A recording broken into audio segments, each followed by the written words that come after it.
Hi, it's Christina with the Sisyphean Journal. It's time for another rant from my kitchen. And today I'm responding to Troy, and he was talking about, well, if you've got a born alive infant, you've got a malpractice case. And the answer is yes. And paradoxically, that's part of why doctors will kill the baby after it survives the abortion. Because if the abortion survives, the mother can sue because he was paid to ensure that she did not have a live birth. The thing with the Born Alive Infants Protection Act is that usually in a murder case, okay, you say, well, did somebody murder this baby? Well, this baby has a lethal injury, therefore somebody murdered the baby. Well, when you're getting into abortion cases, it's not if somebody caused the baby fatal injuries, it's where those fatal injuries were caused. If the fatal injuries were caused while the baby was still inside the mother's body, and that includes if she's in labor and the baby's crowning, and the doctor jams scissors through the soft spot into the baby's skull, he might break some, state law. You're not allowed to perform abortions at that stage in the pregnancy, things like that. But it's not homicide. There is not a baby to murder. States that do have fetal homicide laws, they do not apply inside an abortion setting.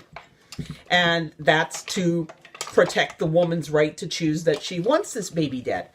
So we wind up with this bizarre situation where if the woman is getting out of her car to walk into the abortion clinic and she gets shot in a drive-by shooting and the baby dies, in most states that could be prosecuted as fetal homicide, even though the woman was in the parking lot at the abortion clinic going inside to get the baby killed. But if during the process of the abortion, well, the baby's supposed to get killed in the uterus. So do you see how weird it is already? So you wind up with a situation where you're having to prove not that the baby was killed, but where the baby was when it was killed. And one of the big tests of whether the baby had been born alive yet is, does lung tissue float? Because once the baby's been breathing for a while, the lung tissues get saturated with air, and when you're doing the autopsy, you take the lung tissue, you drop it into saline, and it will float. Well, first of all, if the lung tissue is decomposed, it's not going to float. Second of all, these labor and delivery abortions, the woman delivers the baby into the toilet. So the baby's going to drown. Its lungs aren't going to float. You would have to have a medical examiner that was willing to determine if that was amniotic fluid in the baby's lungs or if that was commode water in the baby's lungs. And even such a straightforward injury, like I said, if the woman's crowning, she's in the middle of delivering the baby, and she says, "Yeah, I want the abortion," and the doctor takes a pair of scissors and stabs the baby through the top of the soft spot, that's a constitutionally protected right to an abortion. If the abortion is being performed legally, if the abortion is past viability, then it's just a botched abortion, or it's breaking the abortion law. You're going over the gestational age limit. See what I mean? How tricky this gets? So that's the problem they had with Gosnell. Gosnell was arguing that the babies were already dead before he severed their spines, even though he was severing them outside the womb. It's just such a foobar mess. The other problem that you run into, well, first of all, the baby's being born alive in an abortion clinic, okay? Now, most of the time, they're not going to let the mother know that the baby was born alive, because if she knows, she's going to sue, because that's malpractice. She paid you to make sure that she does not have a live-born baby. You present her with a live-born baby, you've done a botched job, you get sued. There was a famous case in California. This was back, I think it was in the 70s, when saline abortions were still fairly popular, and those, because they were so dangerous to the mothers, those were done in hospitals. They were a multi-day procedure, and this one girl was 32 weeks pregnant. Even though it was technically illegal to do an abortion at that stage of the pregnancy, Dr. Waddle did the abortion anyway. The baby was born alive. The nurses were kind of perplexed about what they should do. And that tells you what abortion does to people's heads. Let me grab a towel. That tells you about what abortion does to people's heads, that you've got nurses in a hospital nursery looking at a live-born baby and going, okay, what do we send it to the pathology lab or take it to the nursery? And the nursing supervisor took the baby to the nursery. They were intubating the baby when Waddle showed up, chased everybody out of the room, started strangling the baby. And there they did have an infant protection law where the doctor was required to call a pediatrician to assess the baby. And for some reason, the call was recorded with Waddle telling the doctor, don't get squirrely, just do what I told you, come in and say the baby was dead when you arrived. Doctor shows up, Waddle's there, I can't find the goddamn trachea, this baby won't stop breathing. And doctor's like, why not let the baby live? And basically the answer was, this was an abortion. If this baby lives, I get sued. So, you know, the autopsy clearly showed that the baby had died from manual strangulation. The baby had been breathing for at least half an hour before it was dead.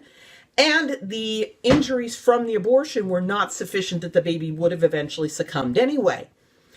And Waddle wound up with a hung jury twice because people in the jury were like, well, you know, you can't say that he killed a live baby because this was an abortion, right? You know, it was going to die anyway. Well, we're all going to die anyway. So that's the kind of stuff that you run into. There was a case in Canada. A woman had come to Washington State to get an abortion done. They started the abortion. The baby wasn't killed. She gave birth in a Canadian hospital, and they put the baby in a stainless steel pan and just let her sit there while her temperature fell and fell and fell and fell and fell. And it took hours before anybody took any action. And by then the baby had suffered sufficient severe brain damage. She wound up cognitively impaired and paralyzed. And the pro-lifers got upset and said, why weren't they charged with attempted murder for what they did to this baby? And they were like, well, we support a woman's right to choose. And if we took action to protect this baby, that would get in the way with that. And Barack Obama said that when he opposed the Born Alive Infants Protection Act, that anything that promises to punish a doctor for failing to make sure she ends up with a dead baby gets in the way of allowing abortion. So we've got this situation. Pro-choice people, you need to wrap your head around it. The fact that if the baby's in the womb, any attempt to kill it is a constitutionally protected right, that the state has no business interfering with that. Once the baby comes out, killing its murder. You guys need to make up your minds about these viability. If you want to be on the safe side, okay, generally the chances of survival start at around 22 weeks, depending on the baby's state of health. Girls tend to be stronger than boys, so at 22 weeks, a female fetus will have a greater chance of survival if born at that age than a male fetus. Birth weight, there's all kinds of factors that come into consideration, including what the hospital setting is. You know, a 22-week baby that just gets wrapped in a towel and you do a little blow-by oxygen in an abortion clinic isn't going to have the same survival chances as a 22-week baby born in a hospital and rushed to the NICU. And as you get past 20 weeks pregnancy, it gets harder and harder to determine the gestational age using ultrasound. You could be off by 2 or more weeks. So you think this is a 20-week baby with no chance of survival. It's actually a 22-week baby that has a chance of survival. You know what I mean? Or you think it's a 22-week baby with a low chance of survival. It's actually a 24-week baby with a good chance of survival. So the whole reason there is this problem is that pro-choice people are perfectly comfortable with the idea that, look, as long as it's still in the mother's body, it's okay to kill it. We might be a little squeamish about doing this after viability, but, you know, the baby's life, the mother's choice, we're going to side with the mother's choice, and it should only ever be, you know, illegal abortion and not homicide if you're killing this viable baby. You guys created this. Actually, the situation was created by the Supreme Court in 1973, because up until Roe versus Wade, there was no such thing as a post-viability abortion. Abortion, by definition, was the baby coming out of the uterus before it was old enough to survive. Spontaneous abortion meant a miscarriage. So the SCOTUS invented these third trimester abortions in 1973.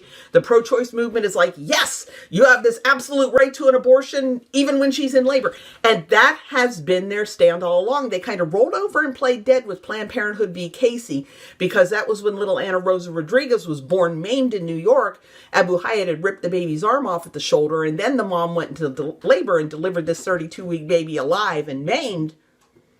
And that wasn't a good time politically to say, yes, abortion needs to be legal and readily available right up until birth.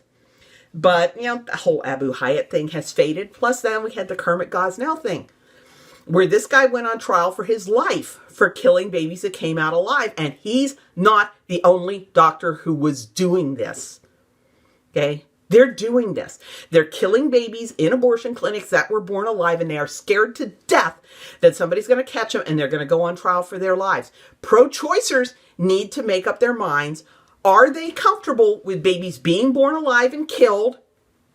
Or are they on the side of, I'm sorry if you even start an abortion after viability, any evidence that that baby survived is evidence that you proved killed a live-born baby. You guys need to work this out.